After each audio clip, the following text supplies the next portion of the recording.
आए दिन जो हत्याएं हो रही हैं, रंगदारी हो रही है, लूटमार हो रहा है, अपहरण हो रहा है, डकैती हो रही है, उसके बारे में आप सब ने रिपोर्टिंग की और अधिकांश जगहों पर मैं खुद गया हूं। हमारे पूर्व प्रत्याशी मनिहारी के अनिल उमराव जी, जो कि अनुसूचित जनजाति से आते थे, उनकी जिस तरीके से अपहरण कर 2 दिन तक मैं एसपी साहब के संपर्क में रहा, निरंतर उनसे बात होती रही, पर उसके बाद भी जिस तरीके से उनकी निर्मम हत्या कर दी गई, उसके बाद कल मैं मेयर साहब के यहाँ गया।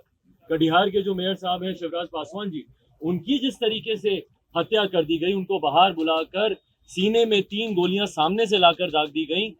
चश्मदीद होने के बावजूद, आई विटनेसेस होने के बावजूद जिस तरीके से शासन प्रशासन तंत्र पूरी तरीके से उदासीन रवैया इन विषयों पर दिखाता है, जो कि अनुसूचित जाति जनजाति से आते हैं, जो अपने क्षेत्र में अपने समाज में पॉपुलर हो रहे हैं, जो प्रदेश में राष्ट्रीय स्तर पर हो, प्रदेश के स्तर पर हो या अपने क्षेत्रीय स्तर पर हो, उनकी लोकप्रियता बढ़ती जा रही है, ऐसे लोगों को ये लोग टारगेट कर रहे हैं। तो जिस प्रदेश के मुख्यमंत्री ने अनुसूचित जाति जनजाति के लोगों के साथ हमेशा भेदभाव किया हो, उनके साथ हमेशा बदले की भावना रखी हो और उनको टारगेट कर कर उनकी हत्या करवाई गई हो, उनके ऊपर आपराधिक असामाजिक तत्वों के द्वारा उनके ऊपर अटैक करवाया गया हो, इन तमाम चीजों की जानकारी हम लोगों ने आज मां महिम जी को दी है। लोक जनशक्ति पार्टी का एक प्रतिनिधिमंडल जिसमें मैं, मेरे साथ हमारे प्रदेश अध्यक्ष राजू तिवारी, हमारे संसदीय बोर्ड के बिहार प्रदेश अध्यक्ष उल्लास पांडे जी, हमारे बिहार के प्रधान महासचिव संजय पासवान जी, हमारे संगठन के महामंत्री संजय सिंह जी और जहानाबाद से पूर्व प्रत्याशी कश्यप जी। हम इस प्रतिनिधि मंडल ने मां महिम जी से मुलाकात की और साथ में हमारे तमाम और वरिष्ठ साथी और पदाधिकारी साथी साथ में हैं। इस प्रतिनिधि मंडल ने मां महिम जी से मुलाकात की और मुलाकात का मुख्य उद्देश्य बिहार में जिस तरीके से अपराध चरम सीमा पर आ गया और कानून व्यवस्था पूरी तरीके से धराशायी हो गई है, और ये इन भारी शब्दों का प्रयोग मैं से बोलने के लिए नहीं कर रहा हूँ, आप सबके कैमरे साक्षी हैं इस बात के। आप ही वो हैं लोकतंत्र का, भैया आप लोग चौथा स्तंभ है, और आप ही लोग हैं जिन्होंने निरंतरता में बिहार में बढ़ते हुए अपराध को लेकर अपनी खबरों को बेबाकी से मजबूती से रखा है। आए दिन जो हत्याएं हो रही हैं, रंगदारी हो रही है, लूटमार हो रहा है, अपहरण हो रहा है, डकैती हो रही है, उसके बारे में आप सब ने रिपोर्टिंग की और अधिकांश जगहों पर मैं खुद गया हूं। हमारे पूर्व प्रत्याशी मनिहारी के अनिल उमराव जी, जो कि अनुसूचित जनजाति से आते थे, उनकी जिस तरीके से अपहरण कर 2 दिन तक मैं एसपी साहब के संपर्क में रहा, निरंतर उनसे बात होती रही, पर उसके बाद भी जिस तरीके से उनकी निर्मम हत्या कर दी गई, उसके बाद कल मैं मेयर साहब के यहाँ गया। कटिहार के जो मेयर साहब हैं शिवराज पासवान जी, उनकी जिस तरीके से हत्या कर दी गई, उनको बाहर बुलाकर सीने में 3 गोलियां सामने से लाकर दाग दी गई, चश्मदीद होने के बावजूद, आई विटनेसेस होने के बावजूद जिस तरीके से शासन प्रशासन तंत्र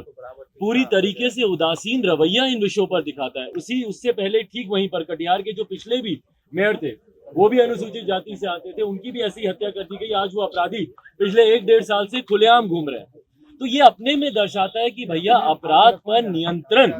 बिहार सरकार पूरी तरीके से खो चुकी है,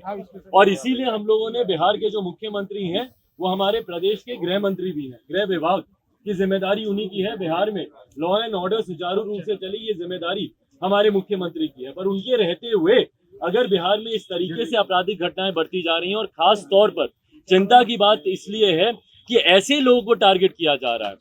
जो कि अनुसूचित जाति जनजाति से आते हैं, जो अपने क्षेत्र में अपने समाज में पॉपुलर हो रहे हैं, जो प्रदेश में राष्ट्रीय स्तर पर हो, प्रदेश के स्तर पर हो या अपने क्षेत्रीय स्तर पर हो, उनकी लोकप्रियता बढ़ती जा रही है, ऐसे लोगों को ये लोग टारगेट कर रहे हैं। और ये मैं इस बात को ज्यादा पुख्ता तरीके से इसलिए कह सकता हूं क्योंकि मेरा एक अपना अनुभव रहा है मुख्यमंत्री नीतीश कुमार जी के साथ में। मैंने उनको देखा है कि किस तरीके से जातीयता के आधार पर वो राजनीति अपनी करते हैं। कोई दलित वर्ग का या महादलित वर्ग का कोई व्यक्ति सामने आए, ये मुख्यमंत्री नीतीश कुमार जी को बर्दाश्त नहीं होता। मेरे नेता, मेरे आदर्श आदरणीय रामविलास पासवान जी को आप सबके कैमरों के सामने किस तरीके से कितनी बार उन्होंने अपमानित करने की कोशिश की।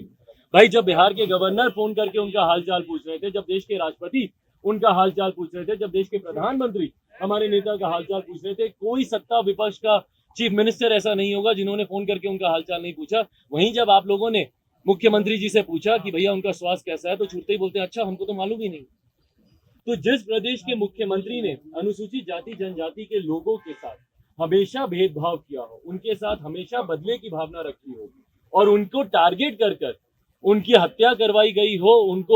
उनके ऊपर आपराधिक असामाजिक तत्वों के द्वारा उनके ऊपर अटैक करवाया गया हो, इन तमाम चीजों की जानकारी हम लोगों ने आज मां महिम जी को दी है, उनके संज्ञान में दिया है, क्योंकि राज्य सरकार के ऊपर और मुख्यमंत्री जी के ऊपर से बिहारियों का विश्वास उठ गया। भाई मैं आशीर्वाद यात्रा पर हूँ और आप लोग मुझे टोकिए कि क्या मेरी आशीर्वाद यात्रा में क्या जन समर्थन नहीं आ रहा, क्या अपार जन सैलाब नहीं आ रहा, बोलिए कि मैं जहां जा रहा हूँ उस जिले में मुझे समर्थन नहीं मिल रहा। जो समर्थन मिल रहा है उसके साथ मुख्यमंत्री नीतीश कुमार जी और मौजूदा बिहार की सरकार के खिलाफ एक आक्रोश भी देखने को मिल रहा है। नफरत करने लगे हैं बिहार के लोग मुख्यमंत्री नीतीश कुमार जी की योजनाओं से, इनकी नीतियों से। इन्होंने ही कहा था ना अनुसूचित जाति जनजाति के लिए कि भैया अगर वहां पर कोई हत्या होगी किसी दलित परिवार में तो उनके आश्रितों को सरकारी नौकरी दी जाएगी। पहली बात तो हम लोग को इस बात का भी एतराज था, हम लोग को चिंता थी इस बात की कि भाई आपने हत्या की बात की है, कहीं ऐसा ना हो कि कोई दूसरी भावना के तहत हत्या बढ़ने लग जाए बिहार में, जो कि देखने को भी मिल रहा है कि भाई हत्या बढ़ी है। पर उसके बाद क्या आपने उनके आश्रितों को नौकरी दी? सिर्फ ये जो आप झूठे बहाने जो आप देते हैं चुनाव के वक्त, पूछिए ना मुख्यमंत्री नीतीश कुमार जी को, भाई जहां पे हत्या हो रही है, नालंदा में 2 युवक लड़कों को गला रेत कर उनकी हत्या कर दी गई, जहां मैं जा रहा हूँ डीएमएसपी से मैं बात करता हूँ, बोलते हैं कि भैया हमारे पास कोई नोटिफिकेशन नहीं आया। तो जो आप समाज को ठगने का काम कर रहे हैं, खासतौर पर दलित, महादलित और अनुसूचित जनजाति के लोगों को जो आप ठगने का काम कर रहे हैं, उसके खिलाफ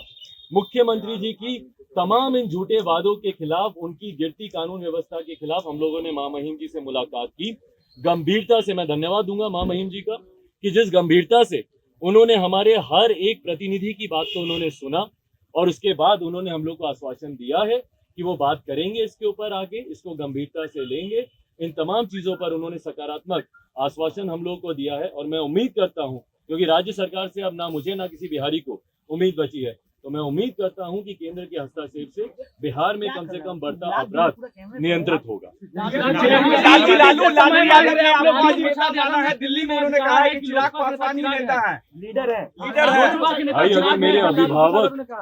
अगर मेरे अभिभावक अगर मुझे नेता मानते हैं तो मेरे लिए इससे बड़े गर्व की और क्या बात हो सकती है। मेरे पिताजी, मेरे नेता आदरणीय रामविलास पासवान जी के सहयोगी रहे हैं, साथी रहे हैं, दोनों की मित्रता अच्छी रही है एक लंबे समय तक। लालू जी ने, मेरे नेता आदरणीय रामविलास पासवान जी ने, दोनों ने साथ मिलकर काम किया है और अगर उनकी तरफ से अगर मुझे ऐसा प्रोत्साहित करने वाला अगर बयान आता है जिसमें वो मुझे नेता कहते हैं तो उसके लिए मैं उनका दिल से, हृदय से मैं उनका